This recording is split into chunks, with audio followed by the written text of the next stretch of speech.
Lowe's knows Sundays are for football, so tackle your home improvement projects by Saturday and earn your Sunday with great deals on LG and Bosch appliances, select Bounty and Swiffer cleaning products, and more. Then once your to-do list is done, get ready to kick back, relax, and enjoy the game. Shop in-store or online now and earn your Sunday with help from Lowe's, official partner of the NFL. Nationwide is so much more than a great insurance company. They're one of America's largest financial services companies. Like how I'm more than Saquon Barkley, the NFL's reigning leading rusher. I'm also the NFL's leading husher. Shh, hush up back there. Wow, I might have just set the hushing record. Well, almost. For your insurance and financial needs, Nationwide is on your side. Nationwide Investment Services Corporation, member FINRA, Columbus, Ohio. This is the Late Round Podcast with your host, JJ Zachariason.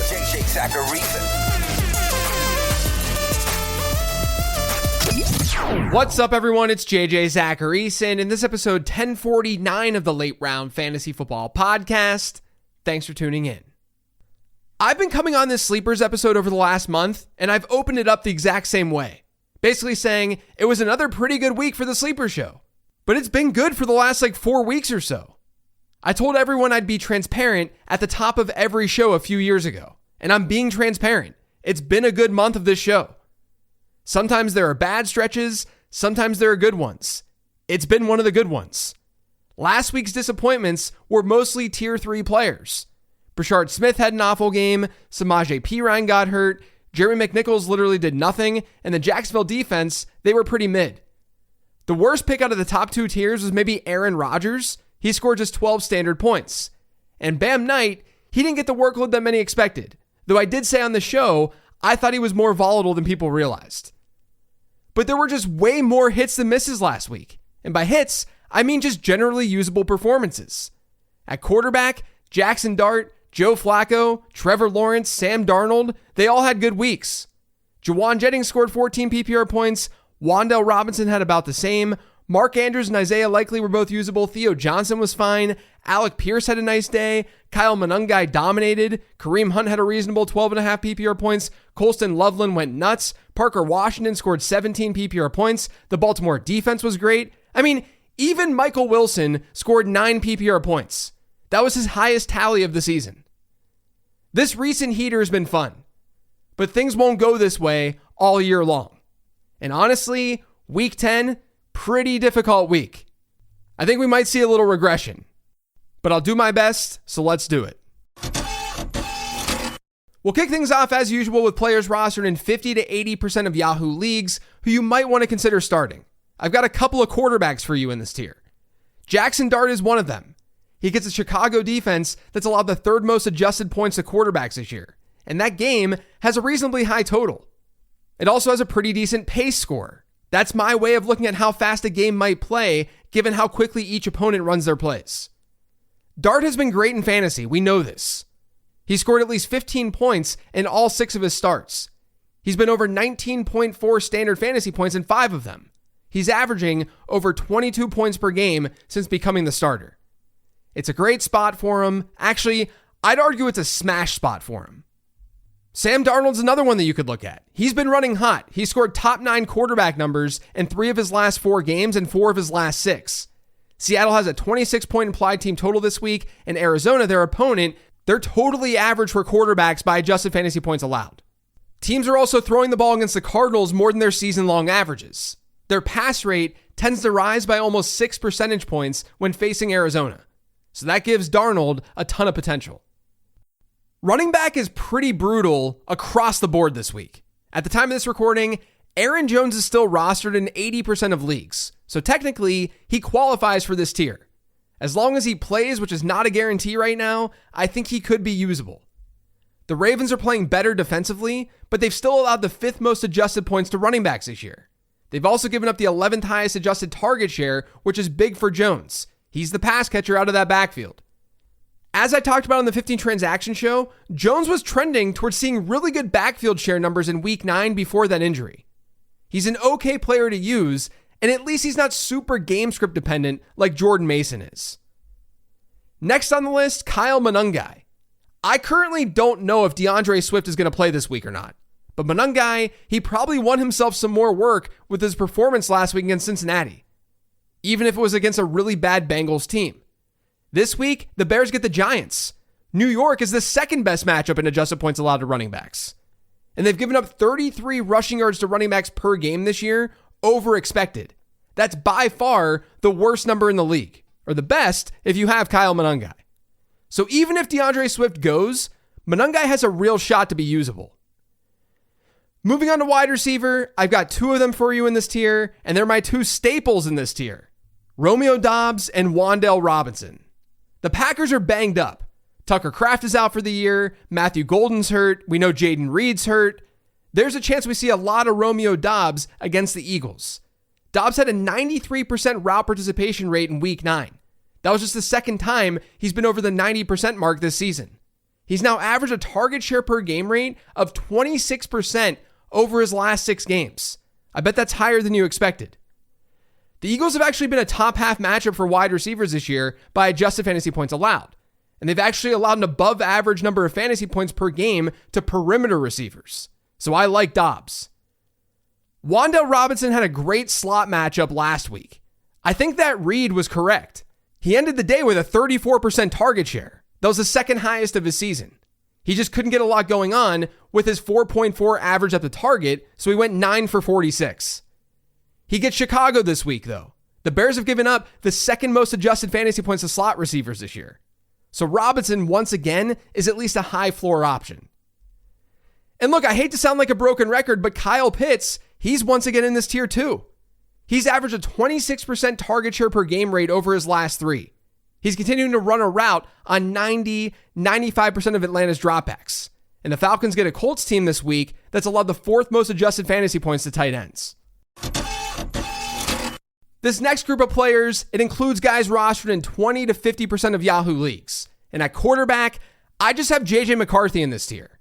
There's definitely some risk with McCarthy. It's his 4th NFL start. And Baltimore, they've been better against quarterbacks of late. Over their last 3, Matthew Stafford scored just 9.3 points. Caleb Williams had 11.8. Tua had 8.5 last week. Across the larger sample, though, they're still the 10th best matchup by adjusted points allowed to quarterbacks. And they haven't gotten to the quarterback. According to Next Gen Stats, they have a bottom 3 pressure rate in the league. Even those games against the Dolphins and the Rams, they had really low pressure rates. Now, McCarthy hasn't been great in a clean pocket this year, but the lack of pressure definitely can't hurt.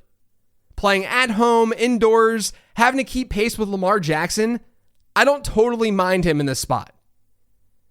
I actually don't have any running backs in this tier, so let's just move on to wide receiver. Now, I like Wan'Dale Robinson a good bit more than his teammate Darius Slayton, but Slayton has hit a 20% target share in 3 of his last 4. And his route share in week 9 was 92%. That was his highest since week 2. That resulted in 11.2 PPR points.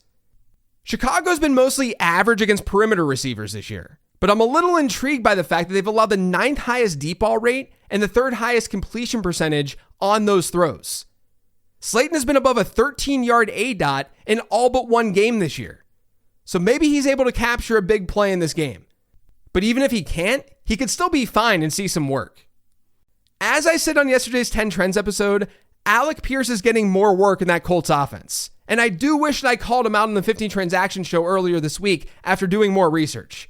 Because even though they get Atlanta this week, the Falcons have actually just been a little bit below average at allowing fantasy points to outside wide receivers. They've also allowed a decently high rate of deep balls against them this year. They just have defended them really well at the 2nd best rate in the league. So there's definitely some risk with the field stretching Pierce. But you can't deny the work that he's seeing. A 25% target share over his last 3. He's seen PPR totals of 15, 9, and 17.5 over that time. So this week, he's a very high variance play. The Buccaneers are back out of their bye, so Tez Johnson has a shot to find your lineup. Over his last 2 games, he's seen target shares of 18% and 25%. Those are without Mike Evans for the most part. Last time we saw him, he had a route share of 96%. Now he gets a New England team that's allowed the 5th most adjusted fantasy points to wide receivers. And Tampa Bay has a 25.5 point total this weekend. It's a pretty good spot for Tez Johnson. One of the easier calls this week, I think, is probably Troy Franklin. I talked all about how he's seeing more work than Cortland Sutton on yesterday's 10 Trends episode, and that's resulted in a 27% target share per game rate over his last 3. Now the Broncos get the Raiders, they have a 26-point implied team total, and Vegas, they're giving up the 9th most adjusted points to wide receivers this year. Now all the logic that I applied to Romeo Doubs earlier can be applied to Christian Watson too. Just bring it down a little bit because Watson's not playing as much. But they may need him to play more this week after back-to-back 11% target share games. And we know he's a big play threat. With the Eagles not playing as well against perimeter wide receivers, I don't think he's a terrible play. And then there's Parker Washington. Brian Thomas is banged up and Jacoby Myers just got to Jacksonville. And Liam Cohen confirmed that Parker Washington is still going to play more in the slot, even with Jacoby Myers there. And that makes sense to me, for the record. But that's big, because he played his highest slot rate of the year last week, where he was around 60%. That led to a 27% target share. He's been at or above a 50% slot rate in just 2 games this year. In those games, he's seen target shares of 29% and 27%. Those were his 2 highest target shares of the entire season. Now, Houston's definitely a tough matchup. I'm not expecting the world here, but he could be peppered with some quick looks, and that makes him a viable PPR option. Moving on to tight end, Colston Loveland, he should see a good amount of work this week after his big breakout last week. The Bears have a 26-point implied team total, and the Giants, their opponent, they rank 9th in adjusted target share allowed to tight ends. So Colston Loveland's definitely a streamer. And so is Theo Johnson in that exact same game. He's hovered that 20% target share mark ever since Malik Neighbors went down. And the Bears have given up the 9th most adjusted fantasy points to tight ends this year and the 10th highest adjusted target share. So once again, Theo Johnson works as a streamer. With Rashid Shaheed out of the picture, Jawan Johnson might become a little bit more relevant again. New Orleans has just a 17-point implied team total this week. But because of their pace, this has the highest pace score on the slate. And Carolina, their opponent, they've been pretty average matchup-wise for tight ends this year by adjusted points allowed. Johnson has back-to-back top 10 performances. He's still running a route on about 3/4 of the Saints dropbacks. So I think he's fine. Cardio Cade Otton, he could get some action this week too. We know the Buccaneers are banged up at wide receiver. That's allowed Otton to see about a 22% target share over his last 3. As I said earlier with Tez Johnson, the Buccaneers have a really high implied team total this week. And New England as a matchup, pretty neutral against tight ends this year. And then lastly, there's Dalton Schultz. The Jags have actually been amazing against slot wide receivers this year, but they've struggled against tight ends. Only Cincinnati has given up more adjusted points to the position than Jacksonville has. And the Jags are top 5 in adjusted target share allowed. Schultz has 2 top 7 performances over his last 3. Now, I don't love that CJ Stroud probably or at least might not go, but Schultz is an okay deeper option. This last tier of players consists of guys rostered in fewer than 20% of leagues. We'll kick it off with Marcus Mariota. Mariota gets the Lions this week in a game where the Commanders could be forced to pass quite a bit. They need to keep pace. Detroit's been a top half opponent for quarterbacks this year by adjusted fantasy points allowed, and Mariota can get it done with his legs. He's rushed for 28, 20, and 40 yards in his 3 starts this year, and he has a rushing touchdown too. I don't think he's a smash play, but that rushing should give him a baseline. Another one you could look at is Jacoby Brissett. The matchup on paper, it doesn't look amazing, but it's also not that bad. Seattle ranks as the 17th best opponent in adjusted fantasy points allowed to quarterbacks, and they've also allowed about 13 passing yards over expected per game this year. Teams against the Seahawks, they're typically seeing a bump in pass rate by about 5 percentage points. That's not that surprising because the Seahawks are playing well. But Jacoby Brissett's also been good. He's averaging almost 22 points per game in his 3 starts. He hasn't dipped below 19.8 points in a single contest. Seattle's also struggled a little bit against tight ends this year, and we know the Cardinals' offense largely funnels through Trey McBride. So I don't mind Jacoby Brissett. As I said before, running back is tough this week, and I don't have all the information that I need at the moment with injuries. But I've got a few backs for you that you might want to consider that aren't as dependent on those injuries. I know Jerry McNichols didn't really do anything last week, but he is their negative game script back. They were just in such a negative game script last week, they didn't even really care to play catch up. McNichols, though, prior to last week had target shares of 17%, 10%, and 20%. And the Commanders, they're 8.5-point underdogs against the Lions. Detroit also ranks in the top half of the league and adjusted target share allowed to running backs, so that helps. Meanwhile, an easier pick to make in this tier is Devin Singletary. I do prefer Tyrone Tracy still to Devin Singletary, even though Singletary played more snaps last week. But Singletary did play more snaps last week. If he gets another 62% running back rush share, he could easily give fantasy managers a usable week. Because New York, as you know by now, they get Chicago.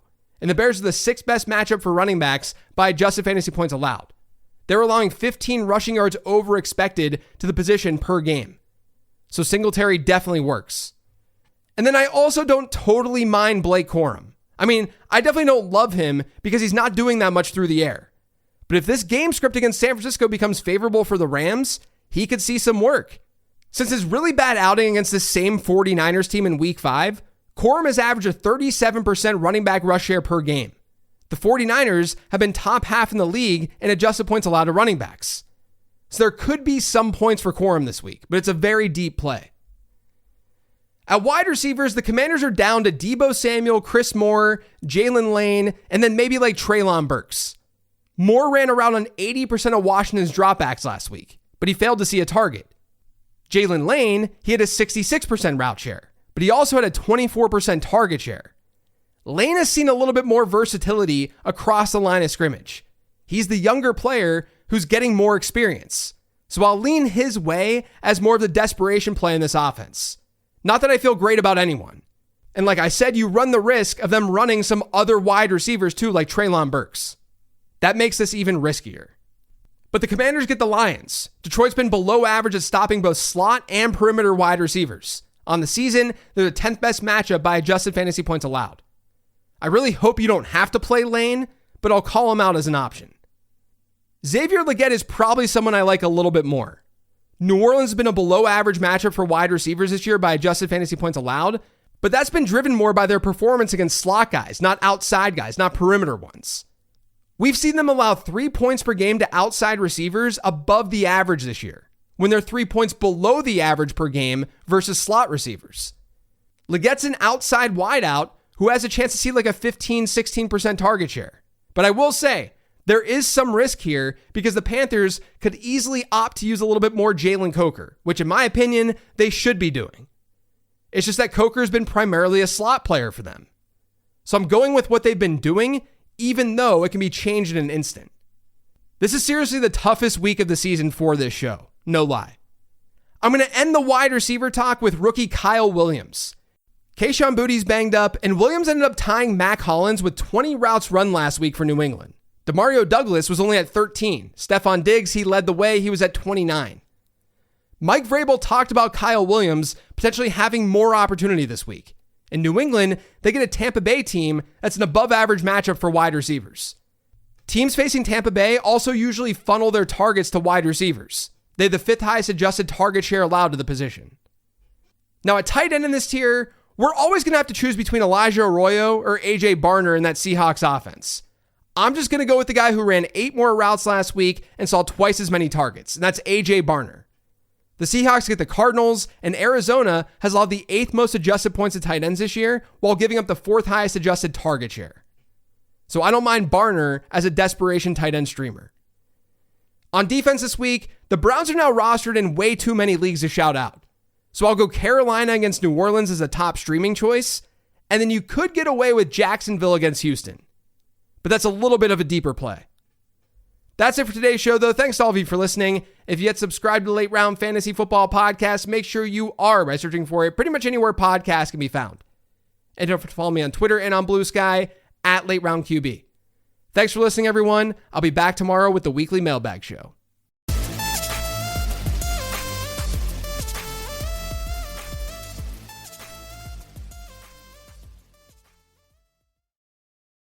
Get almost anything you need delivered with Uber Eats. What do we mean by almost? Well, you can't get a well-groomed lawn delivered, but you can get chicken parmesan delivered. A little escape? No. A delicious bowl of grapes? Yes. Yes, that. An afternoon stroll? Sorry, no. A burrito bowl? Happily, yes. A day of sunshine? No. A box of fine wines? Yes. Uber Eats can definitely get you that. Get almost anything delivered with Uber Eats. Order now. Alcohol in select markets. Product availability may vary by region. See app for details. You know what your customers are doing right this second? The exact same thing you are, listening to me. Which, let's be honest, is kind of flattering. But my point is, ads on iHeartRadio actually get heard. In the car, at the gym, on the couch, while people are walking their dogs. Who's a good boy? Who's a good boy? You're a good boy, that's right, you're a good boy. So why not make the next ad about you? Get started today. Call 844-844-iHeart or go to iHeartAdvertising.com. That's 844-844-iHeart or iHeartAdvertising.com.